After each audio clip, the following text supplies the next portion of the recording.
রাজ্যে ক্রমশ আকাশ ছোঁয়া আলু, পেঁয়াজ এবং সবজির দামে নাভিশ্বাস উঠছে সাধারণের। যদিও মুখ্যমন্ত্রী মমতা বন্দ্যোপাধ্যায় সবজির দাম কমানোর নির্দেশ দিয়েছেন, তবুও দক্ষিণ চব্বিশ পরগনার নামখানা, সাগর, কাকদ্বীপ, পাথর প্রতিমা, ডায়মন্ড হারবার সহ একাধিক অঞ্চলে বাজারে এখনো পর্যন্ত আলু ও পেঁয়াজের দামে কোনো স্বস্তি নেই। আলুর দাম 32 টাকা প্রতি কিলো এবং পেঁয়াজের দাম 60 থেকে 70 টাকার ঘরে ঘোরাফেরা করছে। এখন চলছে দাদা 32 টাকা। এই যে কয়েকদিনের মধ্যে আলু কমেছে কিংবা বেড়েছে দাম? না সেই রকম একই আছে। ক্রেতাদের কিরকম ভিড় চলছে যে এই দাম বাড়ার জন্য অসুবিধা বা আপনাদের কোনো অসুবিধা হচ্ছে? না সেই রকম কিছু হচ্ছে না। এখন একটু বাজার যদি একটু কম হয় তাহলে আবার একটু বাজার কমতে পারে, এই রকম। আমরা যেমন কিনছি তেমন বেচছি।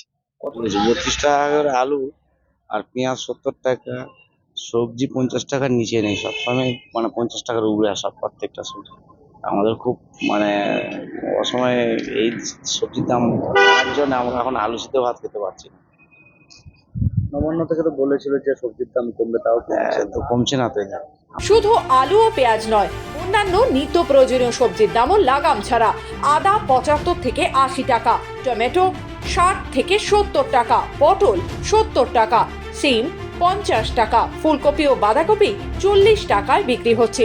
শীতের মৌসুমে সাধারণত সবজির দাম কিছুটা কমে, কিন্তু এবছর এখনো পর্যন্ত সেই দাম কমার কোনো লক্ষণ দেখা যাচ্ছে না। এখানে বাজারের যা পরিস্থিতি হচ্ছে খুবই খারাপ।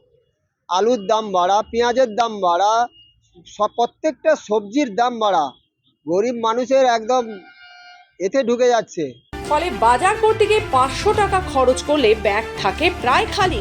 বাঙালির রান্নাঘরের অন্যতম প্রধান উপকরণ আলুর এই চড়া দামে মানুষ দুশ্চিন্তায় পড়েছেন। ক্রেতারা বলছেন, গত 2-3 মাস ধরে এ পরিস্থিতি চলছে, আর এর দ্রুত সমাধান না হলে তাদের জন্য দৈনন্দিন বাজার করা আরো কঠিন হয়ে যাবে। খুবই চড়া, তা 500 টাকা ইনকাম করেও আমরা সংসার মেনটেন্স করতে পারছি না, কি করব? সবজি কিনতে গেলে বা কিসের জিনিসের সবজি আলু হোক, মাছ হোক, কি মাংস হোক, কি হয়তো পেঁয়াজ হোক, কিন্তু এত সবজির দাম বাড়া, তা কিনে খাওয়ার মতো 500 টাকা ইনকাম করেও শুধু আমরা করতে পারছি। মধ্যবিত্ত থেকে দরিদ্র শ্রেণী সকলেই তাকিয়ে আছে কবে কমবে সবজির দাম। দক্ষিণ চব্বিশ পরগনা থেকে রবীন দাসের রিপোর্ট, খবর বাংলা।